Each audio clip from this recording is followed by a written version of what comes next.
Like, and as a father, I felt so like pathetic and useless. I'm like, I can't even do the simplest thing and provide for my family. And if I can't provide for my family, then like what purpose do I serve? And that just wrecked me. Welcome to the Men of Iron podcast. We are in the middle of the restoration series, just sharing stories of life change in the lives of men. And I am stoked to have my friend and coworker, Chad, on the pod. Welcome to the pod. Thanks, man. I'm It's happy weird to to be say here. welcome because, I mean, you basically are the Men of Iron podcast, behind the scenes. Behind the scenes, yeah. So it's uncommon for me to be in front of it, but lately I've been stepping out of my comfort zone and doing this. So It's good, me too. Yeah, usually we're on the other side of the camera, and now I blame Colton. He pretty much put us in the middle of it. he's wanted this since he started here to be behind the camera, and he's found his way. He's so. kind of the new senior video guy now for this pod, I guess. Yeah, I guess. Yeah, you're right. I guess I've been demoted or promoted. I don't know which way we want to look at it, but either way, I'm in front of it now. So I guess promoted. It's kind of an honor to be sitting here. It's so. an honor for sure. It's an honor to sit with you, so I'm excited. Well, I'm glad to be here with you too. Obviously, Steve. I know you and know your story, but I'd love to just let the viewers and listeners know who Chad is. Yeah. So I mean, for me, I just kind of going back, man. I just kind of remember faith was always a part of our lives growing up for my family. I mean, I accepted Christ when I was 7 years old at Worship Center. Pastor Bob in church there, and it's just been kind of a journey from that point on. Faith was obviously a big stronghold in our house and stuff, and my mom was obviously a big driving force in that. So my parents weren't Christians early on. My mom actually grew up Jehovah's Witness, so there was a little bit of a that kind of heavy religious part on our lives growing up with my siblings, and for some of them obviously it hit a little bit harder, just sort of that kind of religious aspect of Christianity, because essentially for her growing up in that, it was definitely a change to go from Jehovah's Witness to Christianity. Her intentions were great. It was all to be basically that Christ is at the center of your life, right? And that was the intention. But for my siblings, it didn't always go that way. And but for myself, I just felt like I couldn't shake that feeling I had with accepting Christ as a kid, and it really was just a stronghold for my life in my childhood until I ended up moving to college. But it's just something I couldn't let go of. And then when I went to college and I moved 1,000 miles away, I was a homebody. So like for me to leave all of my family, my friends, and move 1,000 miles away, and my girlfriend became my fiance while I was in school, and then we obviously got married. But like essentially to go and do that for me was a big leap of faith, really, and just a very different time of life for me. So moving away was really that time of life where I had no other choice but to kind of lean on God. I mean, I was in film school, I was trying to obviously, as a college student, trying to connect, meet people, grow in my career, whatever that looks like, and just obviously do well in school. And so for me, I obviously had a lot of times there of just trying to figure out myself, that independence. You're 20 years old, and now all of a sudden, you're out on your own, and not only out on my own, but 1,000 miles away from everybody I do know. Just a lot of learning and growing in that season of life. And really it wasn't until, a little bit later in that I started kind of finding my way, kind of figuring out who I was and where this industry was going to lead me, and just kind of really in all of that, just kind of went through what I felt was God's plan for my life, finally leaning on that nudge, that I always had in my childhood of just kind of making the right choices based on what felt right to me, where I felt God was leading me. As a kid, I didn't always know that was like God leading me, right? I just knew I felt like this was the right thing to do. That's the right thing to do, or not the right thing to do. So yeah, as I got older and started, having that time away, it was like a great time to get in the Word, really kind of discover what my relationship with God is, and stuff that, as I go to church all the time growing up and listen to sermons, was really, loved hearing, all the messages and taking that and learning from it. But it was like, what were the actionable steps I was taking? And in college, those were just the opportunities for me, and being kind of alone a lot to really dive into the Word and read the Bible and just try to connect with God. And it felt really close. And there was a time when I was supposed to go home for Easter that I felt this kind of nudge to like, hey, don't go home. There's an opportunity coming for you that you need to take. Long story short, that opportunity that I didn't go home for, like that I stayed in school for the Easter break and went and did, ended up being like a job out in Los Angeles and working on the set with some folks that ended up basically starting my career in the industry. And it was just so cool to see how that was like one of the earliest stages within my career that would end up being kind of the journey of my life up until today, of just like really leaning on God's, wisdom and his nudge that I call my intuition, for my life, and sort of setting that path forward. And again, like I said, because I was always wanting to be around family, and holidays were a big thing for that. So like to be able to not do that while I was in school away, felt lonely. And to go out and do that was a big deal for me. And then it honestly snowballed, my career snowballed from that. And man, yeah. So then like my wife and I, got engaged while we were in school, and then got married shortly after. And we started that journey, living in Florida together, and then ended up moving to Atlanta, where we would really begin the next stage of our, career and early marriage. And I will say real quick shout out to her. Like we've married 13 years in October here, and just love her. She's awesome. Great support for me. Wonderful mother to our two boys, Nolan and Emmett. And just shout out Amy. Shout out Amy. Yeah, she's an incredible mother.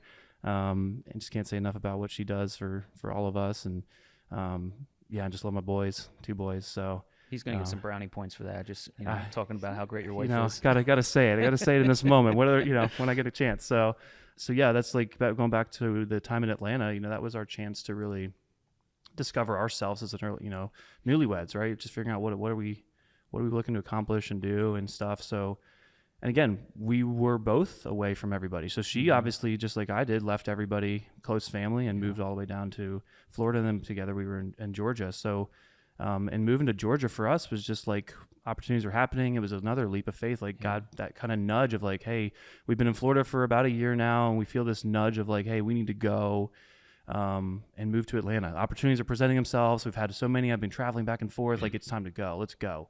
And we did it with like basically no money and basically on a prayer. I don't know how we did it. We moved in November, which in the film industry is right before the slowest season, and so for us, it was like, what are we doing? And we had some of the trying times in that season, but man, it was also just a really cool time for us to just, obviously looking back now, like you see all the times in our lives where God was there making a way for us, and we just maybe didn't see it in that moment. So it was really cool when we look back at our lives and see a lot of those. But yes, as we moved to Atlanta and just began the career, sort of meeting people, networking, kind of building our way through that, both of us growing, we ended up having Nolan, and then shortly before moving to Pennsylvania, we had Emmett. And but yeah, man, so the journey in the film industry in Atlanta was great. I mean, but that was a time where, again, being away and continued growth, but it's just like leaning on God in those times. I was working on really big sets, had really cool, incredible opportunities to learn and grow, develop, and be a part of an industry, but that I dreamed of being a part of and stuff. But at the same time, in that industry, I was feeling, once we had two kids, it's like I'm just never seeing them. I'm never seeing Amy. I'm never seeing my kids. Like, and at the same time, 2 years prior to us moving to Pennsylvania, moving back to Pennsylvania, where we're from, I felt like, this pull to come back. And, yeah, it was just tough to be like, okay, what am I going to do? Am I going to continue to grind this industry, grow and get where I want to be? Or am I going to try to find a way to have a happy medium or do what's best for my family? And so we felt this nudge of like, for 2 years before we moved, to like start trying to find a way to come back. And it was November of 2019 that we moved back to Pennsylvania after, again, 2 years of praying, talking about it, being like, hey, what are we going to do? Like, how are we going to make this work? Let's start networking, doing all the things. And so we moved in November of 2018, and then all of a sudden, 3 months later, as most of us know, COVID happens, and we are both freelancers. We moved back to Pennsylvania in a very different market than Atlanta was as far as film industry goes, with very little connections, and we're just like, what? Like, what do we do? And I mean, we just moved here, and I was like, okay, so I've followed God's lead my whole life in career decisions. I followed his lead in going to Florida for school, leaving there and going to Atlanta, all the steps we take, in Atlanta and growth. And I'm like, okay, and we followed it again. We moved to Pennsylvania, like you said, like we felt to do. And now COVID happens, and I'm like, okay, well, what the heck are we supposed to do?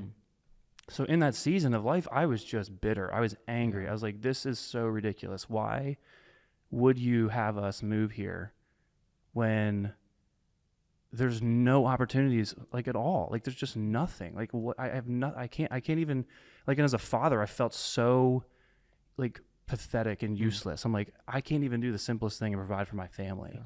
And if I can't provide for my family, then like what purpose do I serve, And that just wrecked me. And it's just like the anger towards God was just so high in that time and that season. And it was just, and at the time too, like Amy was really the stronghold of the family. Like I was the weak one. Like I was the one that was just broken, disconnected. The boys were just like happy I'm home, but like I wasn't happy to be there. I was just like, I should be I do all these things, right? And just angry with family, friends, anybody, just like wasn't myself, wasn't the best version of myself. And at that time too, like I didn't understand mentorship. I didn't know mentorship. I didn't have people speaking into my lives that I could, in a way that would help me in that side of my life. And so like, obviously fast forward that time, like I had some great opportunities that presented themselves once the world sort of opened back up. Being at Men of Iron, it was the first time I realized like, okay, had I had a mentor in that season or prior to that season, like what would my life look like? And how would I have been different in that time as a father, as a husband, even just with friends and stuff too. And it's just been an incredible journey. And for me, it took some healing, took some time, and it's a continual process. I think we all are continuing to learn and grow in our relationship. But I think for me now, it's definitely at a point where I'm just learning and growing, with God and getting back to what I was prior to like the COVID time. And, man, so it's just been a heck of a journey to get to this point. And just, I'm in a mentorship now, and it's been a great way to just a good friend of mine, and we've been able to grow our friendship through that. And it's just been an incredible journey. So, Hey, I hope you're enjoying the Men of Iron podcast. At Men of Iron, we equip men to know God and their purpose. Check out this resource to learn more. Mentorship is at the core of the Men of Iron experience because in order for men to be most effective, we need others investing in our journey to know God and know our purpose. Mentorship provides accountability, balance, and spiritual growth that only comes from the investment of another man's faith experience. Invest in your own adventure through a year-long Strong 27 mentorship. Strong 27 is designed for every man who desires a one-to-one or microgroup mentorship focused on setting goals in your faith, family, friends, fitness, and finances. Men of Iron provides the tools and training for men who are ready to know God and know their purpose. And as a result, change a culture one man at a time. Visit menofiron.org to learn more.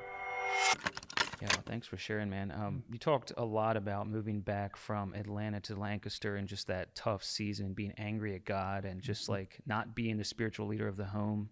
Amy was kind of leading the house for the boys. Like, where was that kind of pivotal change in you from being that guy that's angry and bitter towards God because of this move and this situation to, the spiritual leader and man you are today in the home?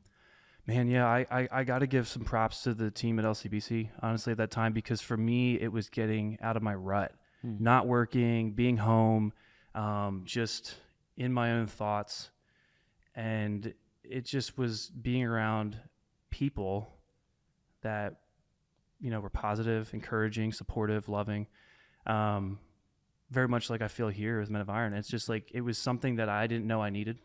And something that when I had that, it made a big difference. And I'm continuing to still learn and grow. I have a lot to learn and get better. But it's essentially being around the right people. And a lot of this comes full circle for me as I even just talk about it and just think about that. And, there was a message at LCBC that Jason had a couple years ago about God's providence and God's hand in your life. And I look back at all these years of my life and just see how he was continually working in our lives, making ways where there was no way, and the phrase I love to use that I've just been kind of the theme of my life. And it's just really cool to see how he continues to do that, how how we'll do that in the future and what that looks like. But just even being here today and just sharing my story, really haven't done this before. So it just feels good to kind of let that out and say some of those things. But yeah, man, it's just, people are what make the difference if you allow them, because people can speak into your life, but if you aren't willing to listen to it and receive it and take action on it, then it's not going to change, And I think that's just like the theme of life that I've seen is just like, I've just a lot of people around me that I know that are broken and hurting. And it's just like, I can say all the things I want to say and stuff, but it doesn't mean, unless you want to make an effort to change, like I can't physically change it. I'm going to continue to pray and God can make a difference in your life, but it's just a matter of, being around the right people and being willing to receive that. That's amazing, man. I'd love you to share a little bit too about kind of your journey to Men of Iron, because I think that's just a powerful story of just God's goodness and provision, like you had mentioned, over your life and your family's life. Yeah, man. So it's like cool to get here because like, you know, gosh, I got connected with Men of Iron through a colleague friend, and Brian's name, and he basically introduced me to kind of filling in for some work with you guys on the side. And it was funny because like I didn't know anything about Men of Iron. I didn't have a clue, and I was like, you know, like anything, I'm a video guy, so like obviously like I just show up, get the conversations, figure out what you guys need, and try to help with that. And so we did that and just sort of did a couple projects, which was really cool. And then there was a conversation about coming on staff. Well, at first I was like, wow, I just don't know enough about these guys yet. I don't know if this is where I want to be, if this is where I'm being called to go or whatever. But so I kind of, you know, essentially turned it down at that time, and just obviously didn't feel like that was the right move. And I was working a job at that point too. So I wasn't really ready to leave that job. But then like I started working with you guys more, got an opportunity to, you know, work on a testimonial story, got to understand Men of Iron more. And I was like, oh man, okay, I can get behind this. Like I'm starting to understand like kind of what the mission is here, what we're doing. And then shortly after that, you know, there was like talk about, hey, we want to have a, you know, full-time videographer on staff. And, you know, I was like, okay, well, that's cool, but I'll still continue to contract until further notice. But then once, you know, you actually had reached out to me with the actual job description and had it listed, he's like, hey, do you know anybody that would want this job that you could recommend? And right as you sent it to me, I had this just like tug of like, I can't see anyone else doing that right now. And I was like, I think that's where I need to go. And so when I looked at it, I kind of wrestled with it for 3 days or so, and then reached out and had a conversation about like, hey, what are the chances? Like, I know I turned you guys down the first time, but like this is, you know, obviously months later in that process, but like now that you're looking toward doing this, you know, what would this look like? And it was awesome, man. I'm so glad that it worked out, like that I was able to be here and that, you know, you guys would have me, and it's just been a really cool journey. But like it's been an opportunity, and like I said, going back to like having someone speak into your life, like even just like as an organization, those around us, the fellowship of our team, and just understanding kind of what Men of Iron is about, you know, changing culture one minute at a time. But just like being in that daily and just understanding mentorship as a whole, and seeing how like it's actually something so simple. It can literally just start its conversations at breakfast with a close friend or somebody, and just develop this kind of pattern of conversation. And you'll be amazed, I think, at what comes from that. And like I said, with my mentorship, that's really been the case. Shout out to Ryan, my buddy, we're in a mentorship together, and it's just been a really great way to grow our friendship way further than I ever thought we would. And it's been just by doing that. It's powerful. And also great support for me, support for him, like in times that are tough, and encouragement. So that's also been a great part of it. But yeah, so like just being here and being around that, you know, praying with my kids at night, reading the Bible with them, working on devotions, you know, like doing my best in all that, right? Continuing to try to be as great as I can, and in full transparency, that ebbs and flows. As a parent, you have nights you're tired, you don't always do the best at that. And, you know, if you always just get that prayer in and just do your best to always try to be, you know, bringing that into their lives, and, but just being, real with them and all of it. And just, so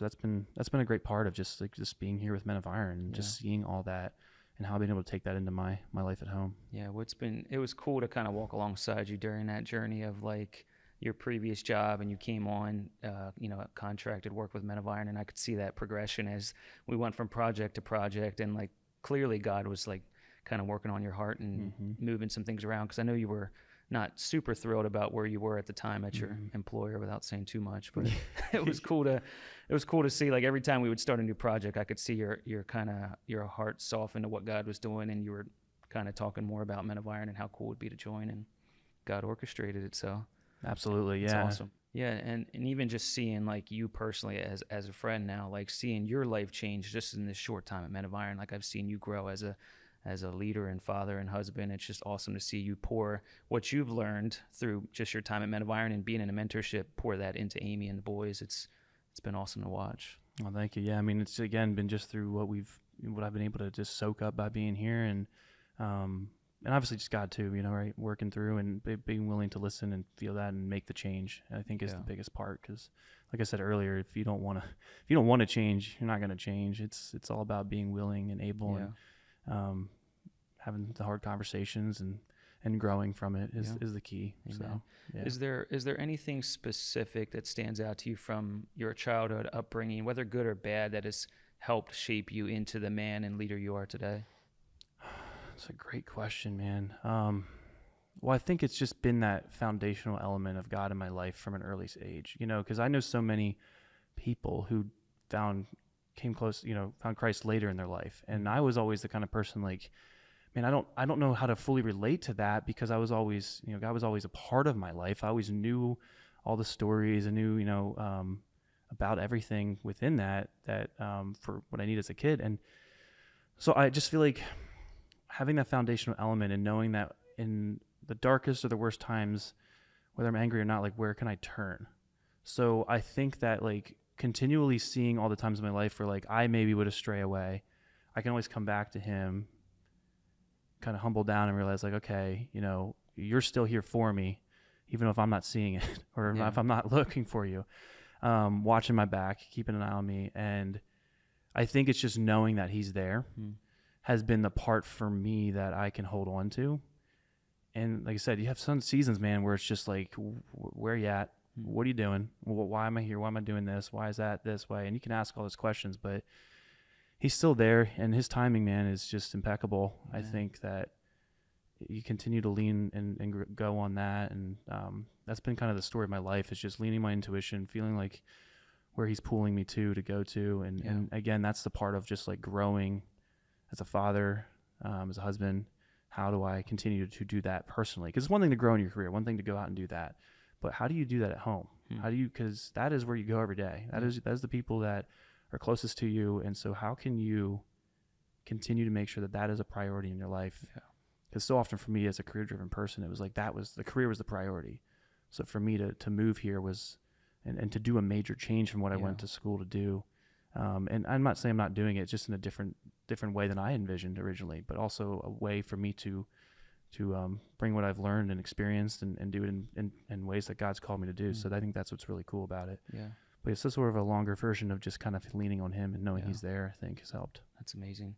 Well, before we close here, I'm going to hit you with a big hitter. Obviously, as Christian man, a big part of what we do is impacting our kids and the next generation. What do you want your legacy to be? What do you want your boys to learn from you and say about you when you're gone? Man, Steve, that's a good one. I mean, obviously you'd want them, like, first and foremost to know, like, your love for God, right? I mean, that's a big thing, but ultimately just like my love for Amy, that they feel that I am just like a genuine husband to her, that I cherish her, that I respect her, and that they can be that way for their future wives. But also that they feel loved and respected by me, that they feel they can come to me for anything. And that, my legacy being that, like, they felt like no matter what was going on in their lives, they could come to me, that they could open up to me, that I would be there to hear them, be respectful of them, and just love on them, right? In the good and the bad. It's obviously an ongoing journey and learning and growing, but like, I want to be that for them. And I want them to feel that, as I'm gone, that like, that's what they had as a father influence, that Christ-like fatherhood. And man, I got a lot to learn and grow on, but I want to be that for them. I want them to feel like they can have that with me as their father, and that they see that through how I treat Amy, how I treat them, how I treat friends, that those are just learned habits that they can carry on into their families in the future. And I think that, I think they will. That's awesome, man. Well, you're on the right track. So keep chasing after God and loving Amy and the boys well. Awesome, man. Well, thank you. Yeah. Well, and thanks for, I guess both of us stepping out front of here and being on the pod. Yeah. You got any parting words for our senior video guy, Colton, behind the scenes here? Yeah, Colton. I hope that you just enjoyed sitting back there and getting a break from being up front here, man. And shout out Colton. He wears many hats on this team, man. He does. Yeah, he's a rock star. So awesome. Well, thank you for tuning into the Men of Iron podcast during this month of the Restoration series. We've got one more week for you, so we're excited to share one more story of life change next week. Thanks for listening to the Men of Iron podcast. Be sure to like, subscribe, and share. At Men of Iron, we exist to change a culture one man at a time, and we'd love to have you partner with us. So go to menofiron.org to see how you can get involved, or donate at menofiron.org/donate.